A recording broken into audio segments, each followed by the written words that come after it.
আজকে 23 জানুয়ারি দুদিয়ে আছি আমরা। সুন্দর দেখতে, খুব ভিড় হয়েছে। এত ভিড়ের মধ্যে পিকনিক করতে আপনারা চলে আসবে এখানটায় দুদিয়াতে। খুব সুন্দর মজা হচ্ছে, আনন্দ হচ্ছে। এখন কত লোক, কত মানুষ, কত বক্স।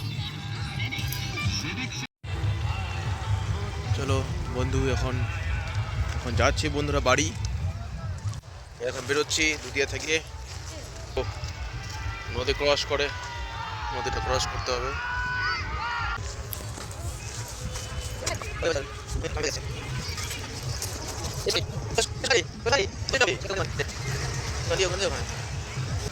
আমি যাচ্ছি প্রথমে।